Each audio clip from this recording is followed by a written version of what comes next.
الرحمن الرحیم۔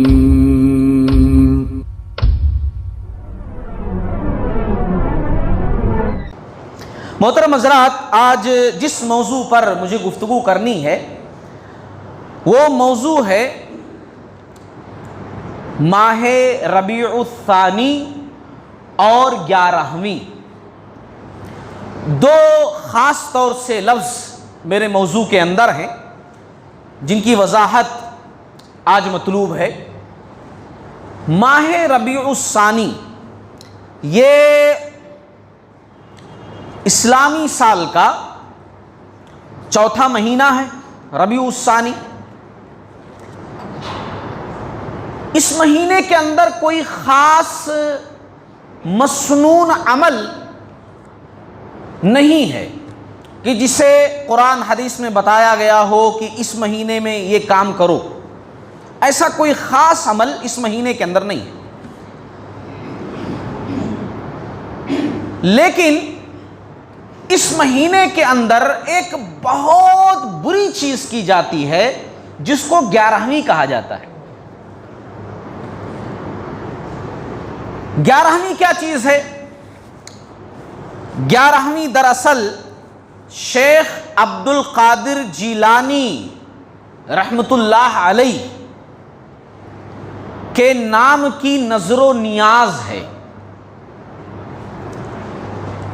اب جاننا یہ ضروری ہے کہ شیخ عبد القادر جیلانی رحمت اللہ علیہ کون ہیں جن کے نام کی نظر و نیاز اس مہینے میں دی جاتی ہے، جس کو 11ویں شریف کہا جاتا ہے۔ تو جان لیجئے مختصراً کہ شیخ عبد القادر جیلانی رحمت اللہ علیہ یہ ایران کے مغربی شمال میں ایک قصبہ تھا جیلان، جس کی وجہ سے ان کو جیلانی کہتے ہیں، وہاں ان کی پیدائش ہوئی تھی۔ ایران کا شہر 471 ہجری میں ان کی پیدائش ہوئی ہے۔ 471 ہجری میں ایران میں ان کی پیدائش ہوئی۔ ان کے والد صاحب کا نام ابو صالح تھا، کنیت ابو محمد تھی، لقب محی الدین شیخ الاسلام تھا، اور ان کا انتقال ربیع الثانی کے مہینے میں، جو مہینہ چل رہا ہے جس کی مناسبت سے میں آج گفتگو کر رہا ہوں، ربیع الثانی کے مہینے میں 561 ہجری میں 90 یا 91 سال کی عمر میں ان کا انتقال ہوا ہے۔ اچھا، انتقال کی تاریخ کیا ہے؟ اس مہینے کی یعنی ربیع الثانی کی 11 تاریخ یا 17 تاریخ، اس میں مورخین کا اختلاف ہے۔ زیادہ تر لوگ 11 تاریخ کہتے ہیں، اور اسی لیے ان کے وفات والے دن جو ان کے نام کی نظر و نیاز کی جاتی ہے اس کو 11ویں شریف کہتے ہیں۔ تو اب پتہ چل گیا ہوگا کہ شیخ عبد القادر جیلانی رحمت اللہ علیہ کون ہے۔ ان کی بڑی مشہور کتاب ایک ہے، پڑھنے کے لائق ہے۔ میں نصیحت کرتے ہوئے کہوں گا کہ اس کتاب کو ضرور پڑھیے، یہ کتاب کہیں دکھے تو ضرور خریدیے۔ غنیۃ الطالبین اس کتاب کا نام ہے۔ ویسے شیخ عبد القادر جیلانی رحمت اللہ علیہ کی جو ہے 3 کتابیں ہیں، خاص طور سے ان کی جو ہے وہ 3 کتابیں، ایک غنیۃ الطالبین ہے، ایک فتوح الغیب ہے، اور ایک الفتح الربانی ہے۔ یہ 3 کتابیں ہیں۔ باقی جو اور کتابیں تقریباً ان کی طرف 14 اور کتابیں منسوب کی جاتی ہیں کہ یہ شیخ عبد القادر جیلانی رحمت اللہ علیہ کی کتابیں ہیں، یہ ان کی کتابیں نہیں ہیں، دوسروں نے لکھ کر کے ان کی طرف منسوب کر دیا، ورنہ ان کی جو کتابیں ہیں وہ صرف 3 ہی کتابیں۔ اچھا، تو شیخ عبد القادر جیلانی رحمت اللہ علیہ کے نام پر ان کے وفات والے دن جو نظر و نیاز دیا جاتا ہے اس کو 11ویں شریف کہتے ہیں۔ جو لوگ نہیں جانتے ان کو بتا دوں کہ نظر و نیاز کیا ہے۔ نظر و نیاز ایک بہت آسان سے اسلوب میں سمجھانے کی کوشش کروں گا۔ دیکھو سورۃ البقرہ کے اندر بھی یہ بات موجود ہے۔ نظر جو ہے نا وہ صرف اللہ کے لیے، نظر جو ہوتی ہے نا صرف اللہ کے لیے، جیسے نماز عبادت ہے، روزہ عبادت ہے، حج عبادت ہے، زکوٰۃ عبادت ہے، ایسے ہی نظر بھی عبادت ہے۔ اور وہ نظر کیا ہے؟ جیسے ہم کہتے ہیں نا کہ اے اللہ رب العالمین ہمارا فلاں کام ہو جائے تو ہم تیرے راستے میں 2 رکعت نفل پڑھیں گے، ہمارا فلاں کام ہو جائے اللہ تعالیٰ تو تیرے راستے میں صدقہ و خیرات کریں گے۔ تو یہ کس کے واسطے کر سکتے ہیں؟ صرف اللہ کے واسطے، اور نظر بھی عبادت ہے۔ لیکن اس مہینے کے اندر یہ برا کام ہوتا ہے کہ یہ نظر و نیاز بول کر کے کس کے نام سے کی جاتی ہے؟ شیخ عبد القادر جیلانی رحمۃ اللہ علیہ کے نام سے۔ اگر پوچھا جائے کہ ایسا کیوں کر رہے ہو، یہ تو غلط ہے، تو کہا جاتا ہے، جو عام مشہور ہے اور عام سماج کے اندر عام مسلمان سمجھتے ہیں، بھولے بھالے لوگ سبحان اللہ بات بات میں کہنے والے، ایسے ہی مسلمان جو ہے کیا سمجھتے ہیں کہ ہم یہ بکرا ذبح کر کے، ہم یہ کھانا کھلا کر کے، ہم یہ فلاں چیز تقسیم کر کے 11 تاریخ کو یا 17 تاریخ کو ہم شیخ عبد القادر جیلانی رحمۃ اللہ علیہ کو ایصال ثواب کر رہے ہیں۔ ہم ان کو دراصل کوئی شرک والا کام نہیں کر رہے ہیں، ہم کوئی غلط نہیں کر رہے ہیں، بلکہ ہم ان کو ایصال ثواب پہنچا رہے ہیں۔ ایسے ہی ایصال ثواب پہنچا رہے ہیں جیسے ہم اپنے بزرگوں کو، ہمارے گھر کے جو باپ دادا ہیں، ہمارے خاندان میں کوئی انتقال کر گیا، ہمارے عزیز میں کوئی انتقال کر گیا، جس طرح ہم ایصال ثواب کے لیے کرتے ہیں کام، ایسے ہی ہم یہ بھی کر رہے ہیں۔ یہی وہ سمجھتے ہیں اور اس کی وجہ سے کرتے ہیں۔ ہمارے نرمل کے اندر بھی کیا جاتا ہے، میں نے خود اپنی آنکھوں سے دیکھا ہے، مسجد کے نزدیک کیا جاتا ہے اور اچھے اچھے لوگ جا کر کے بیٹھ کر کے کھانا کھاتے ہیں، ان کو پتہ ہی نہیں ہے کہ وہ کیا کھا رہے ہیں۔ بے شک وہ کھانا حلال ہے، بے شک وہ چاول، وہ کھانا حلال ہے، وہ گوشت حلال ہے، لیکن جس مقصد کے لیے کھلایا جاتا ہے، جس نیت سے کھلایا جاتا ہے، وہ نیت حرام ہے۔ ہاں، ایسا نہیں کہ اس کا ٹیسٹ بدل جاتا ہے یا اس کے اوپر کچھ لکھ کر کے آ جاتا ہے، نہیں، بلکہ جس نیت سے یہ کیا جاتا ہے وہ نیت غلط ہے۔ میں آپ کو سمجھاؤں، جیسے ایک مٹھائی ہوتی ہے، آپ دکان سے، سویٹ ہوم سے خرید کر لے کر آئے، آپ کھا لیے، ٹھیک، رائٹ۔ ایک ہے مٹھائی کی، ایک آدمی وہ مٹھائی خرید کر کے پھر لے جا کر کے کسی مورتی کے اوپر رکھ دیا اور پھر اس کے بعد آپ کو کھانے کے لیے دے۔ مٹھائی سیم ہی ہے، ٹیسٹ بھی سیم ہی ہے، سیم دکان کی ہے، لیکن اب اس کا کھانا جائز ہے؟ اب نہیں جائز ہے، کیونکہ اب نیت بدل گئی۔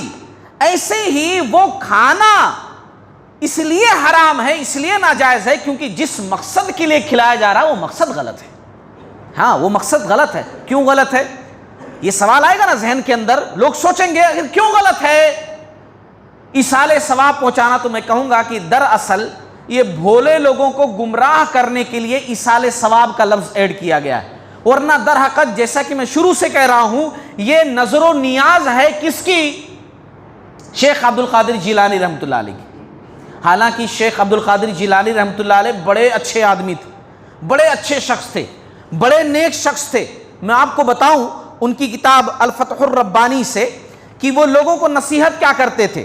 وہ نصیحت کرتے تھے، الفتح الربانی 48واں جو ہے مجلس ان کے جو مجلسیں ہوتی تھی نا، لوگوں کو نصیحت کرتے تھے، اسی حساب سے کتاب ترتیب دی گئی ہے کہ کس مجلس میں کون سی نصیحت کی انہوں نے۔ یہ الفتح الربانی جو کتاب ہے، تو 48ویں جو مجلس تھی اس کے اندر جو ہے جو انہوں نے لوگوں کو نصیحت کی، وہ نصیحت سنو، آپ کو پتا چلے گا کہ پیر صاحب کیا کہہ رہے ہیں اور ان کے مرید کیا کر رہے ہیں۔ شیخ عبد القادر جیلانی رحمۃ اللہ علیہ کتنے اچھے تھے اور ان کے ماننے والے مرید ان کا نام لے لے کر کے کیا کیا حرکتیں کر رہے ہیں، بالکل ان کے باتوں کے اپوزٹ۔ یہی شیخ عبد القادر جیلانی رحمۃ اللہ علیہ ہیں جو لوگوں کو نصیحت کرتے ہوئے اپنی مجلسوں کے اندر کہا کرتے تھے، اخلصو، اخلاص سے عمل کرو۔ کتنی پیاری بات ہے، اخلاص سے کام کرو، جو کام کرو اللہ کے واسطے کرو۔ ولا تشرکو، کسی کو عبادت میں شریک نہ کرو، کسی کو عبادت میں شریک نہ کرو۔ وحد الحق، اللہ کو اکیلا جانو اور اس کے دروازے سے ہٹ کر کسی اور کے دروازے پر نہ جاؤ۔ کتنی پیاری بات ہے، توحید سے بھری ہوئی، شرک سے کوسوں دور۔ سلوہ، صرف اسی سے مانگو، ولا تسألوا غیرہ، اور اس کو چھوڑ کر کسی اور سے نہ مانگو، اس اللہ کو چھوڑ کر کسی اور سے نہ مانگو۔ واستعینوا بہ، کچھ بھی مدد طلب کرنا ہو تو صرف اسی سے مدد طلب کرو۔ ولا تستعینوا بغیرہ، اس کو چھوڑ کر کسی اور سے مدد طلب نہ کرو، اسی پر بھروسہ کرو، اس کو چھوڑ کر کسی اور پر بھروسہ نہ کرو، اسی کا تقوی اختیار کرو، اللہ عزت دینے والا ہے۔ اللہ عزت دینے والا. کتنی پیاری باتیں کر رہے ہیں. اللہ کے دربار کو چھوڑ کر کسی اور سے امید نہ لگاؤ, اللہ کے علاوہ کوئی مددگار ہو ہی نہیں سکتا ہے.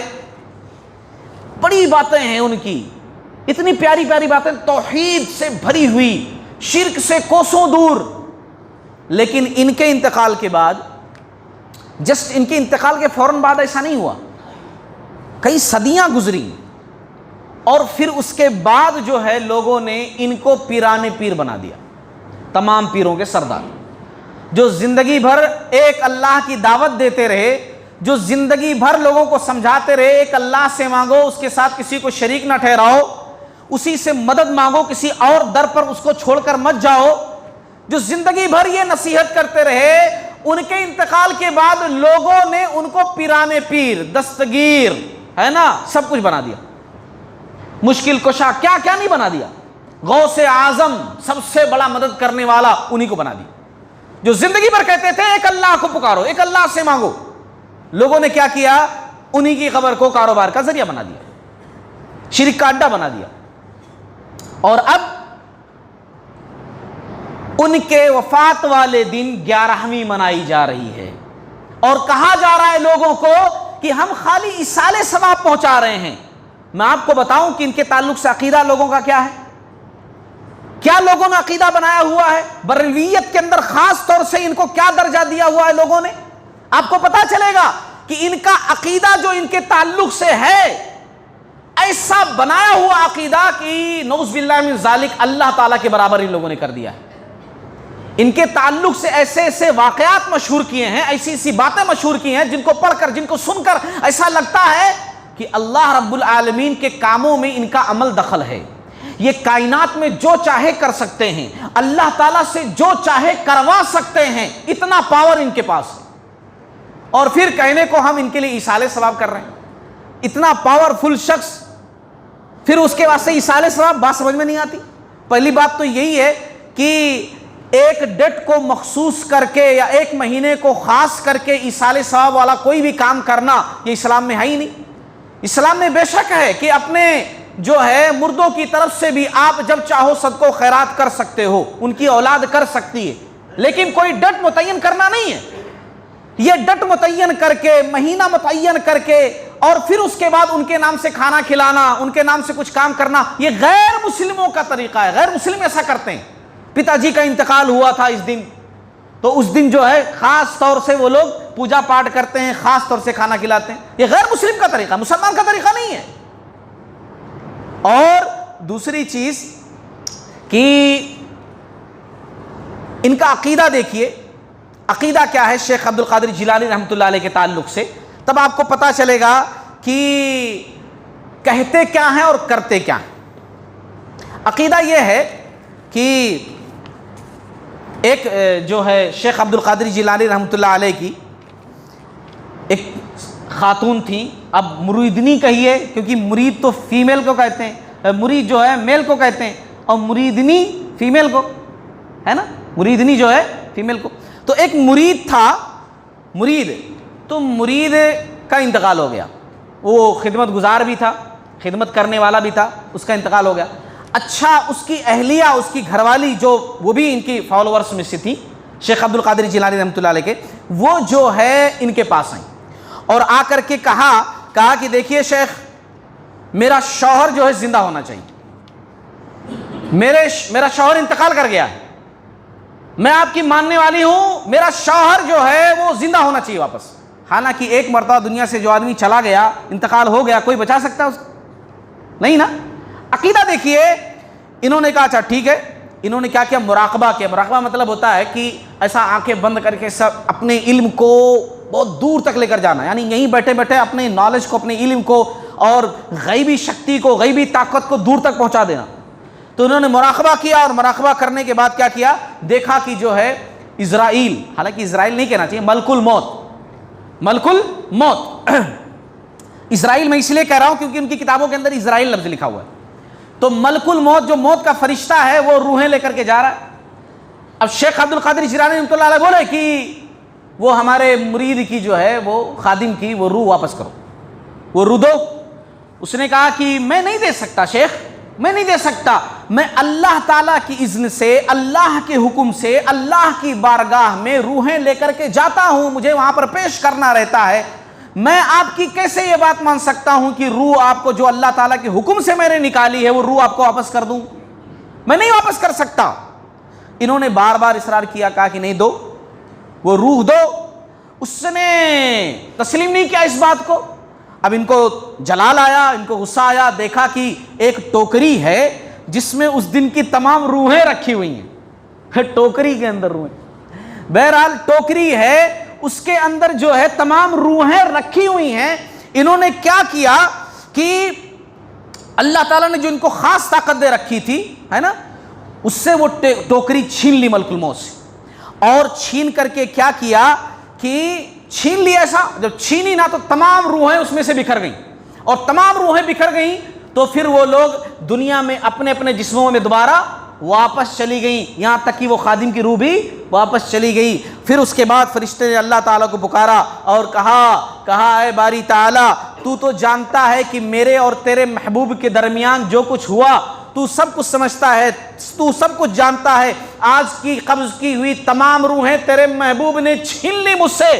تو اللہ تعالیٰ کی طرف سے آواز آئی، اے اسرائیل، بے شک غوث اعظم میرا محبوب ہے، تو نے اس کے خادم کی روح واپس کیوں نہ کی؟ اگر ایک کی روح واپس کر دیتا تو ساری روحیں ہاتھ سے نہیں جاتی تھیں، ہے نا۔ اب ایسے واقعات سننے کے بعد اب 11ویں بھی چل رہی ہے نا، جب جلسے ہوں گے اور بڑے بڑے علماء کرام آ کر اسٹیجوں سے تقریریں کریں گے تو ایسی ہی واقعات سن کر پبلک کہے گی سبحان اللہ، ایسی ہی پبلک کہے گی سبحان اللہ، کیا بات ہے۔ اب آپ مجھے بتائیے کہ جس شخص کے پاس اتنی طاقت ہو اس کو ایصال ثواب پہنچانے کی ضرورت ہے؟ ایک طرف یہ عقیدہ کہ اتنی شکتیاں، اتنی طاقت ان کے پاس، اتنے اللہ تعالیٰ کے قریب، اتنے اللہ تعالیٰ کے محبوب، اور پھر دوسری طرف کہا جا رہا ہے کہ نہیں، ہم شرک نہیں کر رہے ہیں، ہم کیا کر رہے ہیں، ان کو ایصال ثواب پہنچا رہے ہیں۔ یہ ایصال ثواب نہیں ہے، یہ تو شیطان نے ایک اچھا سا نام دے رکھا ہے، یہ ایصال ثواب نہیں، یہ ان کے نام کی نظر و نیاز ہے، یہ ان کو خوش کرنا ہے۔ جو لوگ ایسا کرتے ہیں 11ویں شریف، وہ دراصل ان کا عقیدہ یہی ہوتا ہے، یا نہیں بھی ہو تو مطلب یہی ہوتا ہے کہ میرے اس کام سے پیرانے پیر خوش ہو جائیں، میرے اس کام سے غوث اعظم خوش ہو جائیں۔ حالانکہ غوث اعظم تو اللہ رب العالمین ہے، اس سے بڑا مدد کرنے والا کون ہے؟ لیکن لوگوں نے نام دے رکھا پیرانے پیر، دستگیر، غوث اعظم۔ ایک واقعہ اور بھی سن لیجئے۔ واقعہ یہ ہے کہ ایک خاتون آئی اور آ کر کے کہا کہ شیخ مجھے اولاد چاہیے، دعا کیجئے، اللہ تعالیٰ سے دعا کیجئے کہ مجھے اولاد مل جائے۔ اچھا، اب پھر جو ہے مراقبے میں جا کر کے انہوں نے دیکھا لوح محفوظ میں، کہاں دیکھا؟ لوح محفوظ میں جا کر کے دیکھا تو لوح محفوظ میں اس عورت کی قسمت میں ایک بھی اولاد نہیں لکھی ہوئی تھی، ایک بھی اولاد نہیں۔ اللہ تعالیٰ سے کہا کہ اولاد چاہیے، اللہ تعالیٰ نے کہا کہ تم کو تو پتا ہے کہ اس کی قسمت میں تو ایک بھی اولاد نہیں لکھی ہوئی ہے۔ شیخ عبد القادر جیلانی رحمۃ اللہ نے کیا کیا؟ کہا کہ ایک نہیں 2 بیٹا چاہیے، ایک نہیں اب 2 بیٹا چاہیے۔ اللہ تعالیٰ نے پھر اللہ تعالیٰ کی طرف سے آواز آئی، پھر جواب دیا گیا کہ نہیں اس کی قسمت میں تو لوح محفوظ میں دیکھا آپ نے اس میں اولاد ہی نہیں ہے اس کی قسمت کے اندر، تو کہا کہ 3 چاہیے۔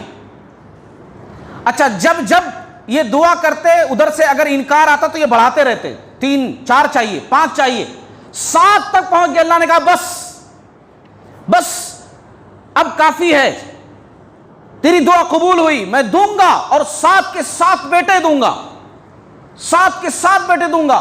اچھا، اس سے پتہ چلتا ہے کہ واقعہ بنانے والے نے اسلام کا مطالعہ صحیح طریقے سے نہیں کیا۔ اسلام کے اندر جو ہے بیٹا ہو یا بیٹی ہو سب اللہ کی مرضی اور اسی کی خوشی ہوتی ہے۔ ایسا نہیں کہ بیٹا ہے تو زیادہ خوشی کی بات ہے اور بیٹی ہے تو خوشی کی بات نہیں ہے۔ یہاں واقعہ بنانے والے نے کیا کیا کہ صرف بیٹے بولے تو صرف بیٹے زیادہ اچھے۔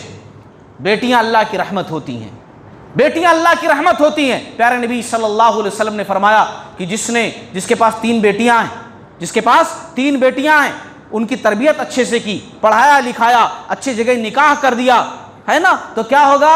میں اور وہ ایسے ہوں گے جنت کے اندر، ایسے ہوں گے جنت کے اندر۔ ایک صحابی نے پوچھا 2 بیٹیاں ہیں تو؟ تب بھی ایسے ہی ہوں گے، جنت میں میرے ساتھ ہوگا وہ آدمی، بیٹیاں۔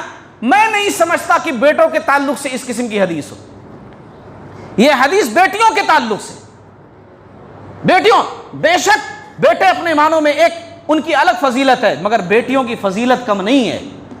تو اب آپ دیکھیے کہ اس واقعے سے پتہ چلتا ہے، اس واقعے سے کہ شیخ عبد القادر جیلانی رحمۃ اللہ علیہ، جن کو پیران پیر کا نام دیے ہوئے ہیں، جن کے نام سے 11ویں کرتے ہیں، ان کے تعلق سے عقیدہ یہ ہے کہ وہ اگر چاہیں تو جو چیز لوح محفوظ میں نہ ہو وہ بھی اللہ تعالیٰ سے کروا سکتے ہیں۔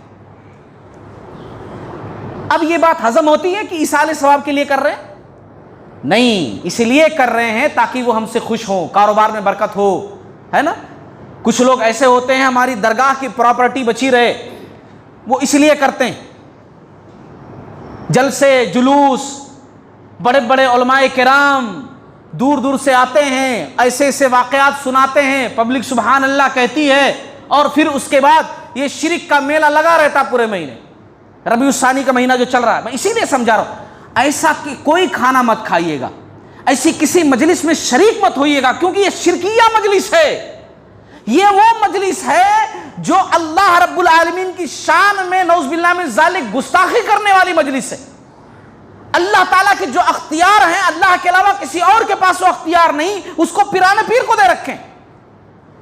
میں یہ نہیں کہتا ہوں کہ یہ ان کی غلطی ہے، یہ ان کی خطا نہیں، میں نے جیسا کہ پہلے ذکر کیا، وہ تو زندگی بھر لوگوں کو تعلیم دیتے رہے کہ ایک اللہ کی عبادت کرو، زندگی بھر لوگوں کو بتاتے رہے شرک مت کرو، زندگی بھر لوگوں کو سمجھاتے رہے اللہ کے در کو چھوڑ کر کسی اور کے در سے مت مانگو۔ تو لوگوں نے کئی صدیوں کے بعد ان کے نام سے ساری چیزیں ایجاد کی۔ سچ کہا، اللہ تعالیٰ نے قرآن مجید کے اندر سورہ البقرہ کی آیت نمبر 165 ہے، اللہ تعالیٰ نے کہا اور بعض لوگ ایسے بھی ہیں جو دوسروں کو اللہ کا شریک بنا کر ان سے ایسی محبت رکھتے ہیں جیسی محبت اللہ سے ہونی چاہیے۔ جس طرح لگاؤ اللہ سے ہونی چاہیے ویسا لگاؤ، ویسی محبت کس سے رکھتے ہیں؟ غیر اللہ سے رکھتے ہیں، اللہ کے علاوہ سے رکھتے ہیں، جبکہ ایمان والے اللہ تعالیٰ سے زیادہ محبت کرتے ہیں، اللہ سے زیادہ محبت کرتے ہیں۔ ہمیں اسی لیے تکلیف ہوتی ہے شرکیہ اعمال سے۔ لوگ کہتے ہیں اہل حدیث توحید شرک بدعت ہے، خرافات ہے، یہ شرک ہے وہ شرک ہے۔ شرک، ان الشرک لظلم عظیم، سب سے بڑا ظلم روئے زمین پر اگر کچھ ہے تو وہ شرک ہے۔ سب سے بڑا گناہ اگر روئے زمین پر، اس زمین پر کوئی ہے تو وہ شرک ہے۔ سب سے پہلا ظلم، سب سے بڑا گناہ جس کی شروعات اس زمین پر ہوئی ہے وہ شرک ہے۔ شرک بہت بڑا گناہ ہے، بہت بڑا گناہ ہے، بہت بڑا جرم عظیم ہے۔ اسی لیے اللہ نے کہا سورہ لقمان کے اندر ان الشرک لظلم عظیم۔ اور شرک جس کے اندر ہے نا، وہ چاہے نمازی بن جائے، شرک جس کے اندر موجود ہے نا، چاہے وہ زکاتی بن جائے، چاہے وہ حاجی بن جائے، چاہے وہ کتنے عمرے کر لے، وہ نہیں بخشا جائے گا۔ یہ میں نہیں کہہ رہا ہوں، کسی کا فیصلہ کرنے والا کوئی عالم نہیں ہوتا ہے، کوئی امام نہیں ہوتا ہے۔ اللہ تعالیٰ نے قرآن مجید کے اندر کہا انہ من یشرک باللہ فقد حرم اللہ علیہ الجنہ، کہ دیکھو جس نے شرک کیا نا، میں نے اس کے اوپر جو ہے جنت کو حرام کر دیا۔ انہ من یشرک باللہ فقد حرم اللہ علیہ الجنہ، جنت حرام ہے اس کے اوپر جو شرک لے کر آئے گا میرے پاس۔ شرک اتنا بڑا گناہ، اسی لیے بار بار ہم سمجھاتے رہتے ہیں کہ شرک نہیں، شرک نہیں۔ اور 11ویں اس مہینے میں جو کی جاتی ہے وہ شرکیہ عمل ہے۔ یہ شیخ عبد القادر جیلانی رحمۃ اللہ علیہ کو خوش کرنے کے لیے، پیران پیر کو راضی کرنے کے لیے اور ان کے غصے سے بچنے کے لیے یہ سارے اعمال کیے جاتے ہیں۔ گرچہ کچھ بھی کہا جائے مگر وہی بات ہے، انما الاعمال بالنیات، اعمال کا دار و مدار نیت پر ہے۔ اسی لیے اس 11ویں میں جو جانور ذبح کیے جاتے ہیں گرچہ اللہ کے نام پر ذبح کیے جائیں مگر پھر بھی کھانا حرام ہے۔ کیوں؟ وہی بات ہے، انما الاعمال بالنیات، اعمال کا دار و مدار نیت پر ہے۔ زبان سے آدمی کچھ بھی کہے کہ نہیں نہیں میں تو اللہ کا نام لے کر ذبح کر رہا ہوں، تب بھی وہ کھانا غلط۔ کیوں؟ کیونکہ غیر اللہ کے نام پر اس نیت سے غیر اللہ کو خوش کرنے کے لیے وہ جانور ذبح کیا گیا، اس لیے وہ 11ویں کا کھانا نہیں کھا سکتے۔ پیارے نبی صلی اللہ علیہ وسلم تو غیر اللہ کے نام پر ذبیحہ، غیر اللہ کے نام پر جانور ذبح کرنا وہ تو بڑی بات ہے۔ آپ صلی اللہ علیہ وسلم تو کہا کرتے تھے، مسند احمد کی حدیث ہے، آپ صلی اللہ علیہ وسلم کہتے تھے جس نے غیر اللہ کے نام پر جانور ذبح کیا وہ ملعون ہے، ملعون۔ آپ سمجھتے ہیں نبی کی زبان سے یہ لفظ نکلنا کوئی معمولی چیز ہے؟ نبی کسی شخص کو کہہ دے کہ وہ ملعون ہے، لعنتی ہے، لعنت کا مطلب اللہ کی رحمت سے دور، اور نبی اپنی رسالت والی زبان سے کہہ دیں کہ فلاں شخص اللہ کی رحمت سے دور ہے، وہ شخص جنت میں جائے گا؟ اس کی دنیا اور آخرت دونوں تباہ ہے، ہر جگہ اس کے لیے بربادی ہے، ہر جگہ اس کے لیے رسوائی ہے۔ نبی نے اپنی زبان سے کہہ دیا کہ یہ لعنتی شخص ہے۔ یہ معمولی چیز نہیں ہے، ہم لوگ لعنت کو چھوٹا سمجھ رہے ہیں۔ قیامت کے دن جب تک اللہ تعالیٰ کی رحمت کسی کے ساتھ شامل نہیں ہوگی، چاہے آپ 50,000 جا کر کے عمرے اور حج کر کے آئے ہوں اور نمازیں ایک وقت کی بھی نہ چھوڑے ہوں، تہجد ایک وقت کی نہ چھوڑے ہوں، لیکن اگر اللہ کی رحمت آپ کے ساتھ نہیں ہے جنت کے اندر نہیں جا سکتے۔ پیارے نبی صلی اللہ علیہ وسلم نے صحیح مسلم کی حدیث سے یہی بات کہی۔ جب یہ بات کہی آپ صلی اللہ علیہ وسلم نے کہ کوئی بھی شخص جنت کے اندر بغیر اللہ تعالیٰ کی رحمت کے داخل نہیں ہو سکتا، تو صحابہ نے سوال کیا فوراً، یا رسول اللہ صلی اللہ علیہ وسلم کیا آپ بھی اللہ تعالیٰ کی رحمت کے بغیر نہیں جا سکتے؟ یعنی خالی اپنے عمل کی بنیاد پر چلے جاؤ، اللہ کی رحمت کی ضرورت نہیں، کیا آپ بھی؟ تو آپ صلی اللہ علیہ وسلم نے کہا ہاں میں بھی بغیر اللہ تعالیٰ کی رحمت کے جنت میں داخل نہیں ہو سکتا ہوں۔ آپ صلی اللہ علیہ وسلم کا عمل کم تھا، اور جب لعنت کا لفظ آ جائے تو مطلب وہی کہ رحمت نہیں ملے گی، رحمت سے محرومی۔ اور جو شخص غیر اللہ کے نام پر جانور ذبح کرتا ہے، ایک معنوں میں جو 11ویں کرتا ہے، کیونکہ 11ویں میں غیر اللہ کو خوش کرنے کے لیے جانور ذبح کیا جاتا ہے، وہ اللہ کی رحمت سے دور ہے، وہ اللہ کی رحمت سے دور ہے۔ پیارے نبی صلی اللہ علیہ وسلم جب جانور ذبح کرنے کی بات آتی، نظر پوری کرنے کی بات آتی ہے نا، کوئی آدمی اللہ کے واسطے نظر مانا ہے، نظر صحیح مانا ہے کہ اے اللہ تعالیٰ میں جو ہے اونٹ ذبح کروں گا، یہ نظر مانی کسی شخص نے، فلاں جگہ ذبح کروں گا، نظر مانی کسی شخص نے۔ آپ صلی اللہ علیہ وسلم جب اس کو اجازت دیتے نا تو یہ تحقیق کر لیتے کہیں آس پاس بت تو نہیں موجود ہے، کہیں آس پاس کوئی شرک کا اڈا تو موجود نہیں ہے، کہیں پہلے ابھی تو نہیں ہے مگر پہلے کبھی کچھ وہاں ایسا غلط ہوتا تو نہیں تھا۔ آپ صلی اللہ علیہ وسلم تحقیق کر لیتے، پھر پرمیشن دیتے کہ ہاں ٹھیک ہے کر لو۔ میں ایک حدیث سناؤں میں آپ کو، سنن ابو داؤد کتاب الایمان کی حدیث ہے۔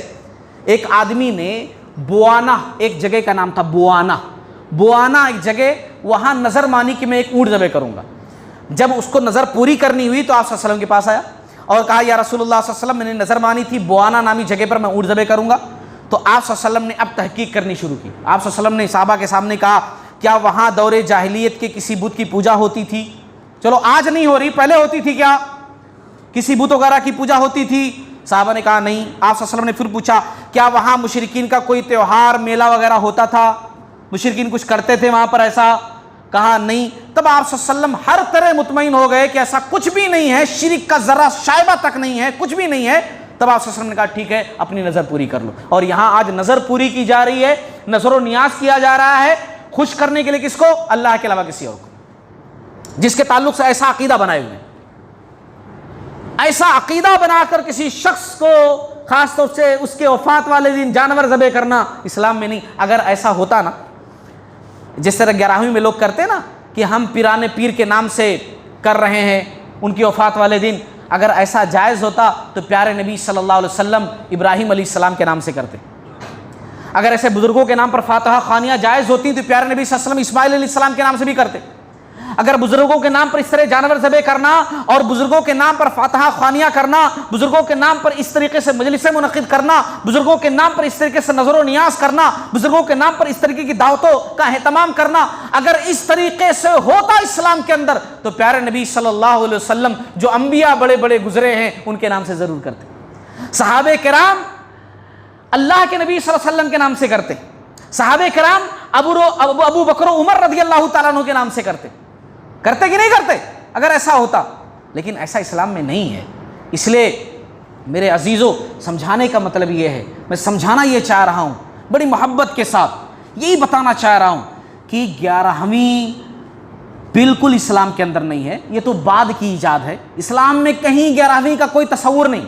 شیخ عبد القادر جیلانی رحمۃ اللہ علیہ تو بعد کے میں پیدا ہوئے ہیں اور کئی صدیوں کے بعد پھر ان کے نام سے 11ویں منائی جانی شروع ہوئی ہے۔ اسلام میں اس کا کوئی حصہ نہیں، کوئی تصور نہیں، یہ لوگوں کی ایجاد کردہ ہے۔ کتنے بھی بڑے بڑے مولوی صاحب آ کر کے سمجھائیں تو آپ سمجھ جاؤ کہ بس یہ شرک کی دکان ہے، صرف شرک بیچ رہا ہے اور ہم کو جہنم کی طرف لے کر کے جا رہا ہے۔ سبحان اللہ کہنے کے بجائے ایسی مجلسوں میں شریک نہیں ہونا چاہیے، ایسا کھانا کھانا نہیں چاہیے، کیونکہ وہ غیر اللہ کے نام پر کھلائے جاتے ہیں، غیر اللہ کو راضی کرنے کے لیے کھلائے جاتے ہیں۔ بے شک ہر بزرگ کی عزت کرنی چاہیے، ہر بزرگ کا احترام کرنا چاہیے، لیکن کسی کو اتنا بڑھا نہیں دینا چاہیے کہ نعوذ باللہ من ذالک اللہ رب العالمین کے درجے تک پہنچا دے، کہ اس کا درجہ ایسا لگے کہ وہ اللہ تعالیٰ کے درجے تک پہنچ گیا۔ یہ غلط بات ہے، یہ صحیح بات نہیں۔ اللہ تعالیٰ سے دعا کرتا ہوں کہ اللہ تعالیٰ ہم تمام لوگوں کو کہنے سننے سے زیادہ عمل کرنے والا بنائے۔